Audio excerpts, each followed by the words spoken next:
Okay, welcome to GPS for the Soul. We are on chapter 6, and we are going to be talking about the other side.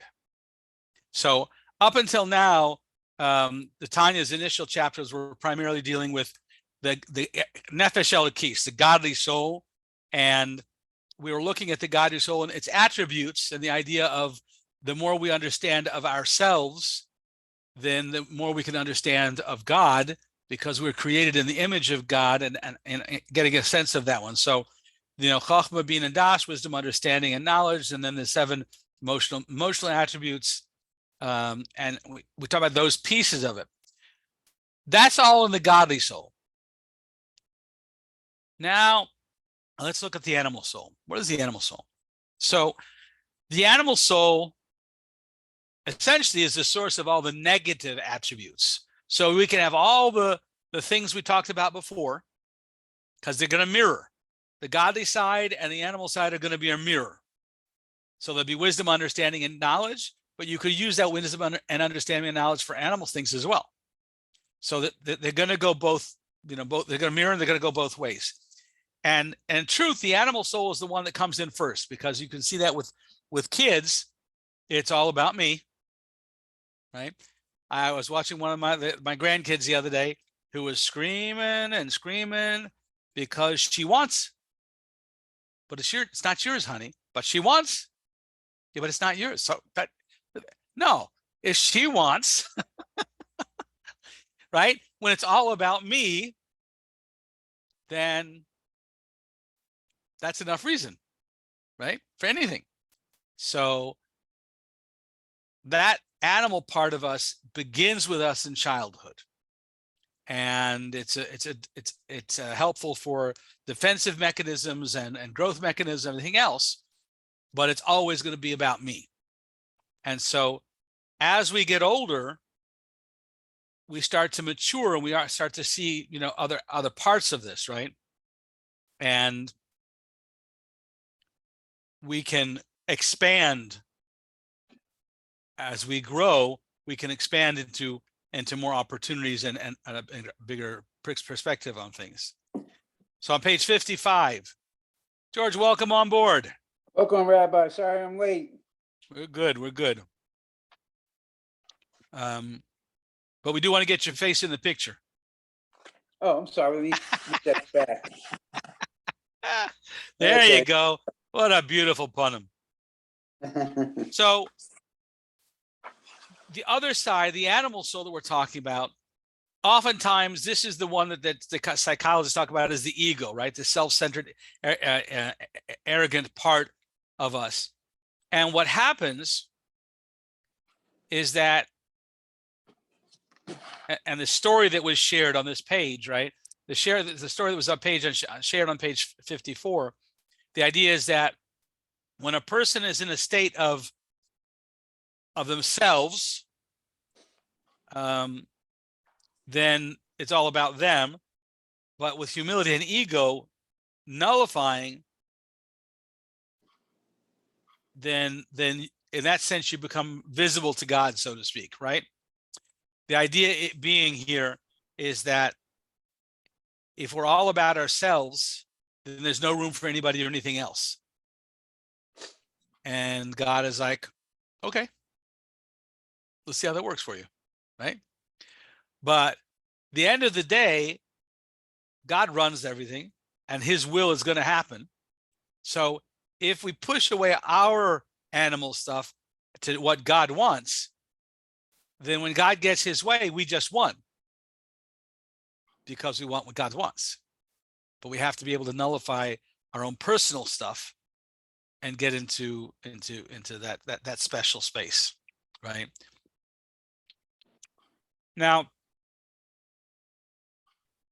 we've seen people who grow up from childhood through adolescence and somewhere along the way became a mensch, a really good person, right? But a person can still be a really good person and still be all about themselves. They can be totally intellectual, they can be brilliant, and yet at the end of the day, they're motivated for their own things. In fact, we can even see someone who is totally holy, for their benefit. They see it to their advantage. And because they see it to their advantage, then that's where they're doing it. So they're not doing it for God's sake. They're still doing it for themselves. And that's what we have to get out of. The animal soul perceives itself as an independent entity separate from God. Its emotional traits are also twisted and distorted. It's all about them. Now, when we talked about before, briefly, we talked about the 4 elements. We're going to get into a little bit more in this chapter. The animal soul, everything in the world is made of 4 elements: air, earth, fire, and water, right? And if you, in this class before, did we talk about throwing all those elements into a glass jar and shaking them up? I see a puzzle, so we didn't cover it. If we took a glass jar, a mason jar, right? And you threw into an earth, air, fire, and water. Let's say they could all continue to exist, right? And shake them all up and set them down. They're going to separate. The earth is most dense and it's going to settle to the bottom, then water, then air, and then fire, if it could exist within that environment, would come to the top, right? Those are the 4 According to natural. the Rambam. Right. Yeah. Right. And as the Rambam talks about, there's a sphere of earth and water and air and fire, and that they all will move to their home base, right? And in a good way, those things, those character traits, air, fire, or water, those are good things. They can be very good things, but they also have a very dark side as well, a negative side as well, right? So, for example, earth. We've talked about someone who's an earthy person, right? Has humility and is easily wants to be kind and giving and nurturing. Earth wants to be nurturing, right? The flip side of that, the negative trait associated with that, is slothfulness, depression, being down, right? It's like someone gets grounded. And so you have the same element, but that element, as it appears in a holy way, is good and nurturing and humble. In a negative way, it becomes slothful and depressed and downright just down, right? That no one wants to be around. But it's the same element, depending which way it goes, right? Let's take the element of water. Water, the primary idea of water is pleasure, right? And I'll say even cold intellect. I mean, when you think about one of the greatest pleasures is like when you hop an idea, when you get an idea, right? When you finally understand something, right? There's this, you know, to borrow a very a coarse term, but there's an orgasmic effect to an insight, right? So it's one of the greatest pleasures there is an intellectual insight, an intellectual, and that's from the element can come from the element of water, but also all other pleasures come from water. So all the chocolate cake and all the things that are going to derail us in so many other ways also come from the element of pleasure. So again, we see that water has that capacity to be on a positive side or on a negative side. Then we talk about the idea of air. So the element of air can be in many ways a primary element. We all breathe it. It's very important to life, and it's a shared element in that sense, right? But it also is the primary source of foolishness, of ridicule, of boasting, of idleness, haughty. That's the element of air. So there can be a good side to it, but there can be a negative side to it. And fire is always going to rise to the top. Well, it could rise to the top for leading a nonprofit organization of good change to the world, or a for-profit organization that's doing change for good things for the world. But that it rises to the top because that element of fire is always going to do so. But we've also seen people who rise to the top and burn others all along the way, right? So each of these four elements, we have to be aware of how they play themselves out in a holy side and how they play themselves out in a negative side. And being aware of those attributes allows us then to make decisions, to recognize, what's going on over here, and make choices. Am I going to let that element of water, that seeking pleasure, take me down a rabbit hole of desires that are just going to get me into trouble? Or am I going to use that same element to learn something new and get excited about some new intellect, a deeper insight into Torah and mitzvahs? It can go either way, but I have to have a choice of how I want to use that element. So each one of them is going to be the same thing. And what we notice now is that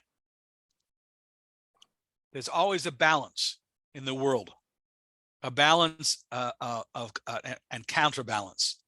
So whatever there exists in the side of good, it exists in the side of evil, and vice versa.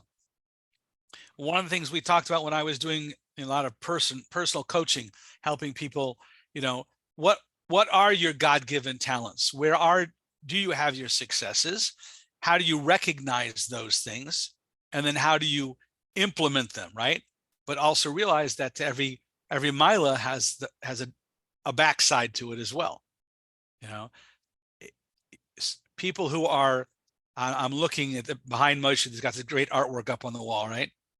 And so art, creativity, artwork, right? If we say that the greatest compliment is imitation, right? So the greatest connection to God is to be creative, because he's the creator. So creativity is a tremendous insight into touching base with God, as expressing godly energies by being creative. The dark side of that is the mess. Have you met anyone who was creative that didn't leave a mess? Creativity is not a clean business. So whether it's in carpentry or woodwork, or whether it's in paint or any other form of creativity. Maybe singing. Although if you've seen the singing in what do I want to say? Workout practice sessions, right? The singers can be all over the place as well. So, but creativity. I apologize, but I just got a thing that popped up and says you've asked me to start a video. Start your screen. When you were on the phone with the phone in front of your face, we had your screen turned off. So now there you go. Okay. You're back on. So for each element, there's going to be a positive side, and like you could also, like, if I'm facing the sun, then my face is lit up, but the other side of me is in the shadows. It's the same thing, right? There's always going to be two sides to every coin, and every positive is going to have its counterpart as well. And we have to be aware of that, and we have to be making the right decisions of how to put that into effect. So to example, with the idea of chachma. Chachma, we had said that chachma is that spark of creativity, that spark of insight, right? In the realm of holiness, chachma leads a person to humility and modesty, because a person can realize that insight into the other capacities that others have for greatness, right?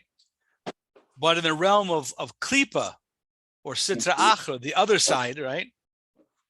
That's that the side that covers up the godliness, Chachma can actually lead to arrogance and ego and an overblown self-importance.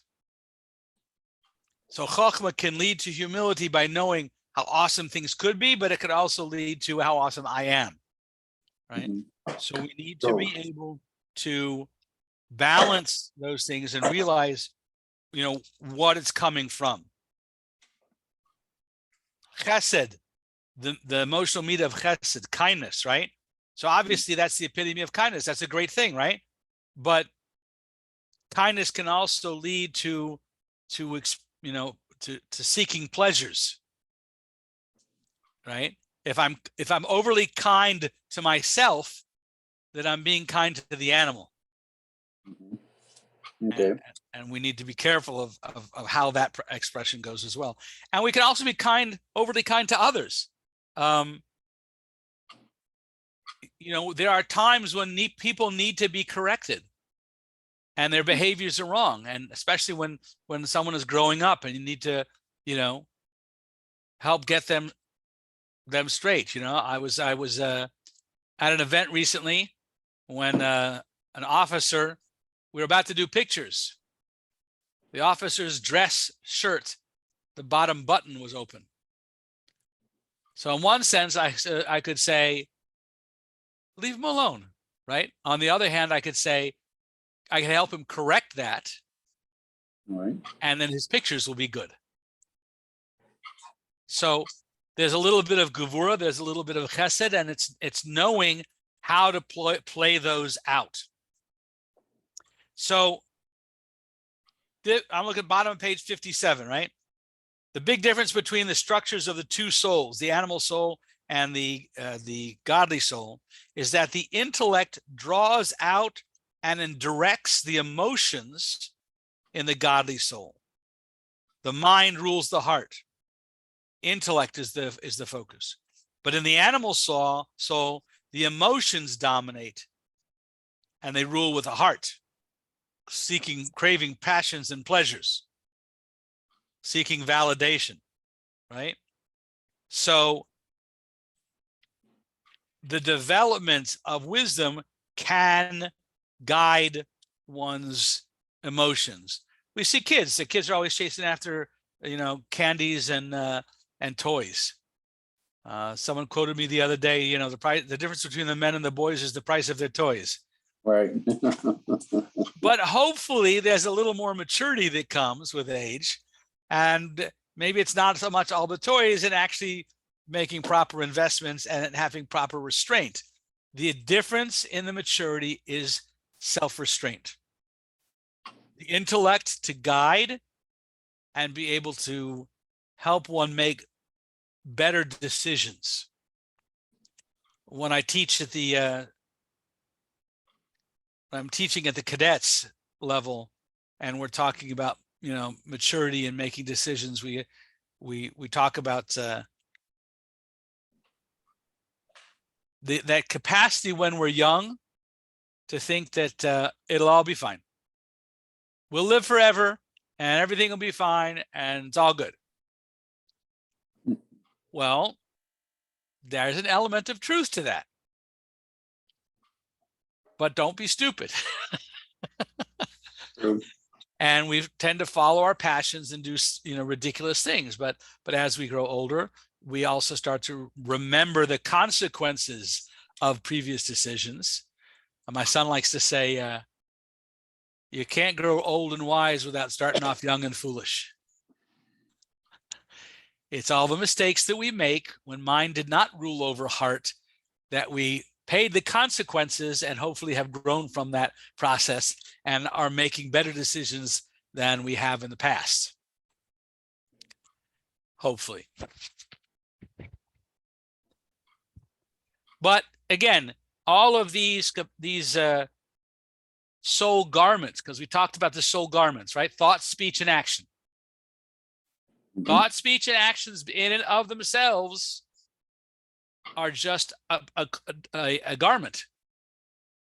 The godly soul can use those garments for godly things. The animal soul can certainly use those things for animal instincts. It can go either way. we have to be aware of how those garments are being used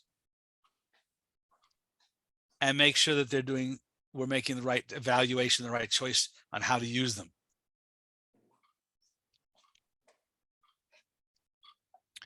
And we can get the midos, the emotions involved in how those garments are used. Our voice can be used to express anger and indignation, and it can also be used to express kindness. So our mind, our intellect has to guide how those are being used. The other side, the sitra achra, is the opposite side of godliness, the opposite side of goodness, the sitra achra, the other side.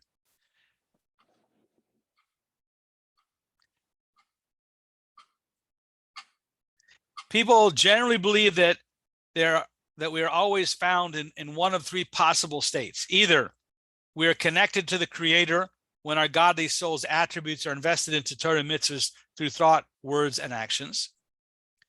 Or, number two, connected to the sitra achra when our animal soul's attributes are expressed in forbidden thought, speech, and action. By the way, that's why we use the word avera, because the word ma'avir, or transfer. So our capacity to transfer our thoughts and speech and actions from one side to the other. Connected to either God or the other side. So we're either connected to neither God or the other side when we're engaged in neutral activities that don't qualify as a mitzvah, but they're not a sin either, right? So you're either doing holy things or you're doing not holy things, or you're neutral, right? So Chassidus, Kabbalah, there's no neutral. There is no neutral. You're either helping or you're hurting. You're either invested in gaining Torah and mitzvahs, using your intellect to choose to use your thought, speech, and action for godly pursuits, or not. So it's doing the opposite. What we would typically think of as neutral is not neutral. Really? It's going to be used one way or the other. There's no middle ground. So either we're eating because we're an animal that likes the taste and we're feeding, or we're taking in nutrients that will give us the strength and the energy to serve God. If we're totally mindless to what we're doing, then you're back to an animal state. How do we eat? I know this one very well. and it's obvious on me, right? I'm not eating, primarily I'm not eating for holy purposes. I'm feeding the animal. And if I like the taste, I'm going to have more of it. And that's not helping me. In fact, it's hindering. My health is taking a toll because of it. So where's the intellect? If the intellect would guide, the intellect would say, eat what you need to eat and stop. That's what Maimonides talks about, right? Only eat when you're hungry, and even then, only eat 3/4 of what you need, because, by the way, your full factor will kick in, but it takes time. So if you only eat 3/4 of what you need, you'll find out half an hour later that you're full, right? But if you eat till you're full, then, by the way, you just overate by at least 25 to 50%. Intellect should guide us to eat properly and eat healthy and be healthy. Isn't there two ways to eat? One during the work week and one during Shabbos?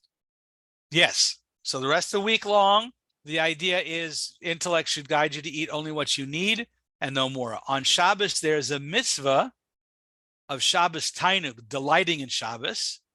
And that means that you should also be eating nicer foods and more food and enjoying it, but not to be a glutton.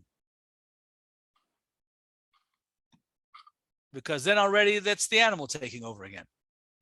So yes, Shabbos and Yom Tov, there's a mitzvah to enjoy the food and to have better food and more food, but again, within reason. There's a story about the Alter Rebbe that one of the Hasidim was learning about the idea of iskafia. Iskafia is holding back the animal from having what it wants. And we'll see later in Tanya, we see that a Torah scholar, like when it's time for lunch and everyone goes down to the dining hall, the scholar will hold off for at least a half an hour because the animal thinks it's time to go. All right, but we're going to teach the animal a lesson. You will eat, but you'll eat a little bit later. Control yourself. And we're giving the animal a message. You are not in control. Just because Pavlov's dogs work on the bell does not mean you're going to actually get to go down to lunch. We're going to wait. So a person who controls the animal on a regular basis is more likely to win in other battles as well, because he's trained the animal. You're not in charge. It's an ongoing battle, but we have to train the animal of who's in charge. And that's going to be in all areas: thought, speech, and action. Sometimes we space out in thought. Now that could go two ways. It could be the mind needs time to relax and to calm.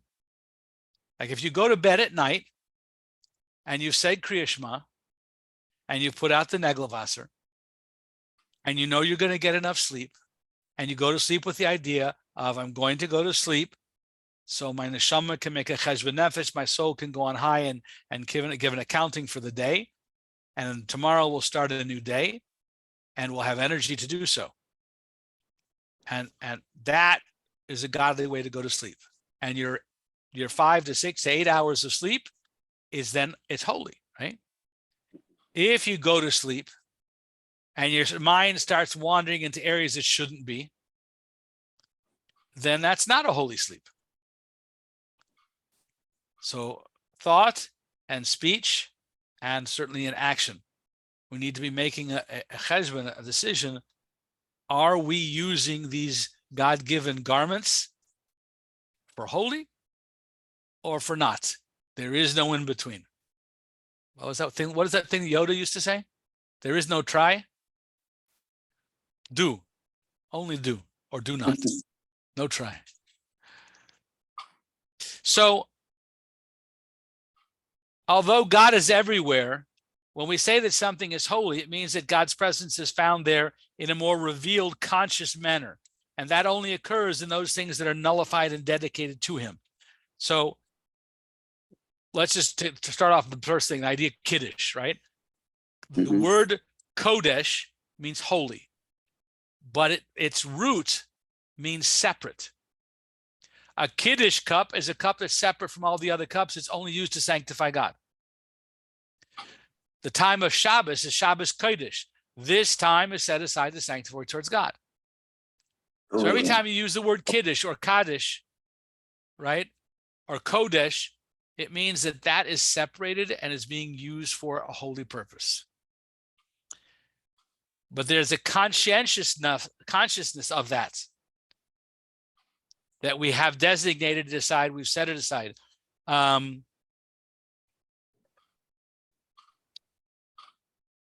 So this rock, is it muksa on Shabbos or no?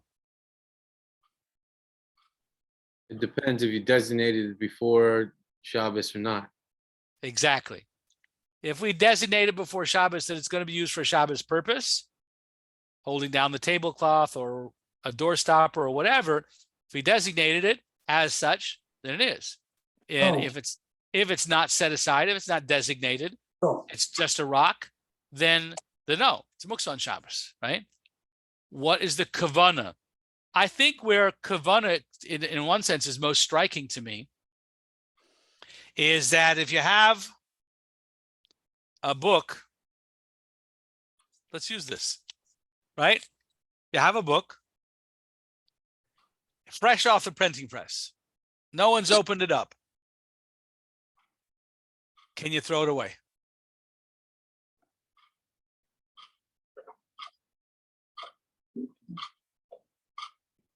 Who throws away books? Let's say it got soaked and now it's waterlogged. Can you throw it away? Yes. Nell? Yeah. I mean, it depends. If it's a holy book, no, you got to put in Seamus. A chumash? Oh, chumash, you got to bury it. No. No. If you use it for study, If it's ink on paper, it's ink on paper. But as soon as you open it up and you learned even a single word of Torah, your interaction with that paper on ink has just sanctified the whole thing. And from that point on, it would have to go to Geniza. It would have to be buried. The paper on the ink on paper does not make a difference of what it is. It's your interaction. Now, if you had a chumash that got waterlogged and you're going to throw it away, not everyone thinks, and it could be a desecration of God to just throw it away. So wrap it up, put it in a paper bag. Then you can throw it away. But no one should see that you threw it away. You know, chumash. George, what are you thinking? Well, my question here is, would that be so true if you print something off a computer that deals with the Shabbat, like a Habib blessing or something, anything? Yep. If no one has used it, toss it. But if I take that and use that for a Shabbos study. Now it has to go to Geniza. It has to go be buried. Interesting. Because when a Jew has interacted for a godly purpose with that thing, it has now become holy. All right. So it's your interaction, your kavanah, your intention. You're the one who made it holy. You were the one who sanctified it. At Mount Sinai, God gave us that capacity. But as much as we say that there's nothing outside of God, God is in everything. God powers everything that exists. There's nothing outside of God. Nevertheless, how revealed is that? How revealed is that? If the guy is talking with tremendous ego and it's all about him, and he's given the greatest Torah insights, right? He hasn't left a whole lot of room for God because it's all about him, right? So when we're younger, we want to encourage people and we tell them how smart they are and how brilliant their insights are. And we give them all these kudos because it helps them, encourage them to learn for the wrong reason. But it's somewhere along the way, our responsibility is to let go of the animal that's covering over the godly aspect of things. I had an interesting ego moment the other day. I had been involved in a project, and the person who completed the project was making a public presentation and was thanking people that were involved in the project. And my name wasn't mentioned. Now, I thought I had made a significant contribution and had been told so. But at the end, my name wasn't mentioned in the thank yous. So the first thought that came up was, he didn't mention you. And the second thought that came, now that's ego, right? The second thought that came up that's what servant leadership is about. So both conversations are going on in the head. Part of me is hurt that I wasn't mentioned, and part of me is like, now you own it for the right reasons. that whatever you did was done without any recognition for it. And that's already good, right? But then the ego comes in and says, oh, see, now I'm holier.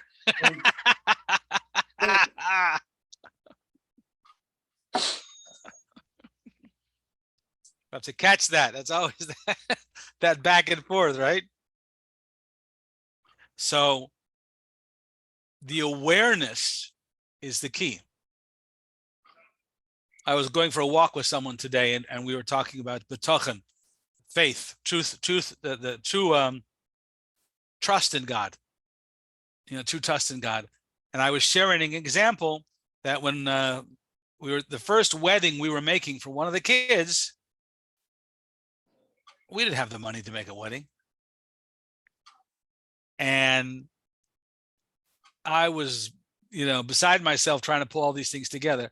A week before the wedding, I realized it's all covered. A week before the wedding, I saw that all the expenses were covered. And in that very same moment, the Yetzer Hara came right in and said, yeah, but what about the next wedding? And my mind went, damn you, Yetzer Hara.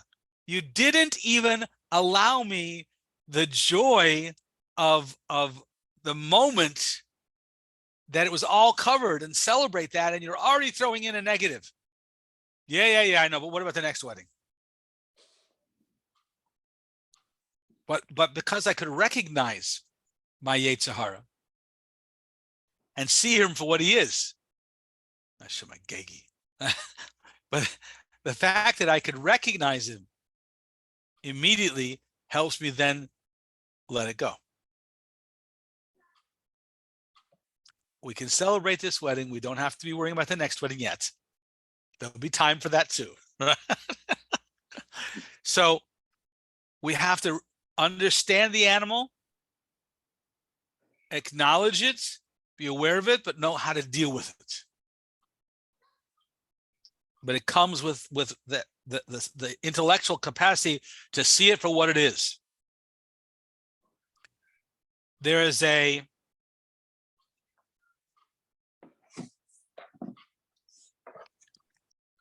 last part of this chapter is about God's divine presence in Gullus, right?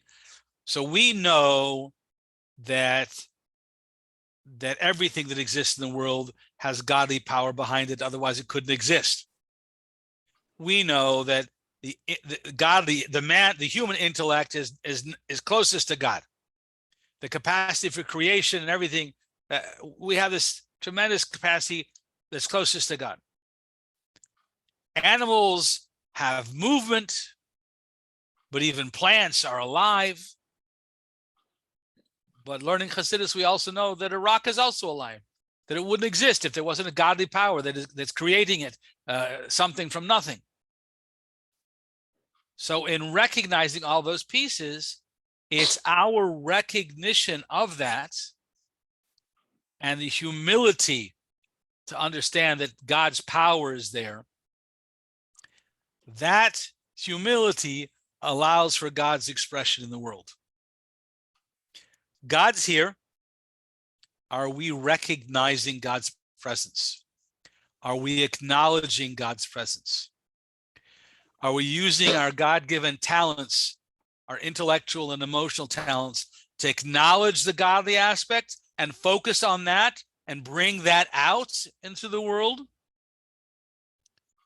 Or are we satisfying our own personal desires and trying to get others, by the way, to validate us in our chosen paths? That's hiding God. That's denying God. So our idea is to see the godliness, acknowledge the godliness, and bring that up to the priority in the world, and that shows the beauty of our world. That shows the goodness that is in the world. But every time we follow the animal, then it's all about us. And we're basically pushing God out of the world. And God will respond accordingly. The whole story of the Megillah from Megillah's Esther from Purim, right? Is God's basically saying, oh, Achashverosh is your king, and you want to go to his party and celebrate his dominance? All right. Let's see how that works for you. And at some point, we see that doesn't work for us, and we do tshuva, and God says, all right, if I'm your God, then I'm taking care of you. If you want to do something else, that's up to you. That free choice is given to us. Are we going to reveal the godliness in the world and limit our ego and our own self-seeking pleasures?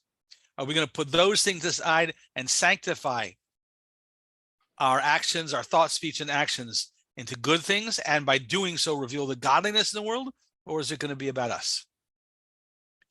And of course, that takes time and maturity and a lot of work, but that is the job, right? So let's look at in the conclusion, page 61. After learning about the godly soul, we began to learn about the animal soul. We discussed its essential nature, ego, the importance of nullification of that ego. Ego is all about me. So if I put myself aside, then God can be revealed. But if it's all about me, God doesn't have room. There's no room for God. The attributes of these godly soul and the animal soul, intellect and emotions, and the garments, thought, speech, and action, doing God's will or not.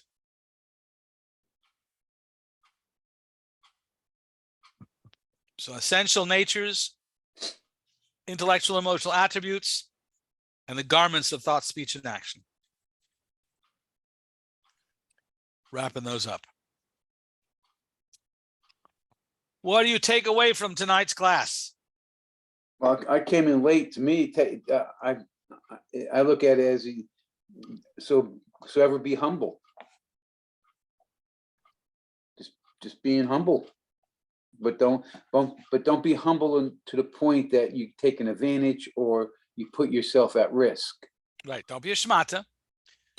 Right. We just came away from the holiday of Shavuos, and we talked about Mount Sinai and the idea that Mount Sinai was when God gave us the Torah, he gave us on a mountain, not the biggest mountain, not the largest or the tallest, on a humble mountain. Well, wait a minute. If you want humility, use a valley. No, don't be a shmata. Has to be a hill. It has to be a mountain, but it doesn't have to be the biggest or tallest, right? So we have to make sure that we're using all of our God-given talents, but don't get too into that, right? Anybody else? What do you walk away with tonight? Isn't this like managing your clothes? Yes, manage your thoughts, speech, and actions. You don't want to dress like a bum, but you don't want to dress where you causing too much attention. Right, too many eyes to turn.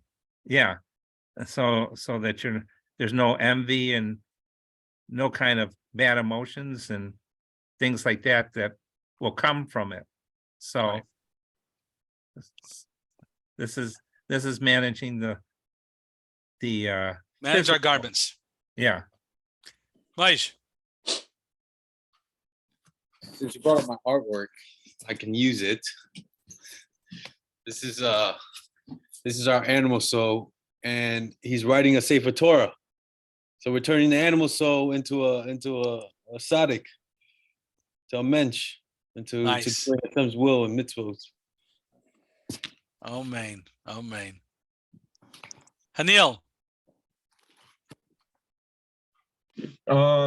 Today I think I got if you're speaking about the three garments and how it's you're either connecting it with Hashem or unholy, and you're always there's either that neutral ground that's always going in the between your stages of where you need to be. Right. And there really is no neutral. Yeah, it's more like a stage, right? Like just yeah. Excellent. Okay.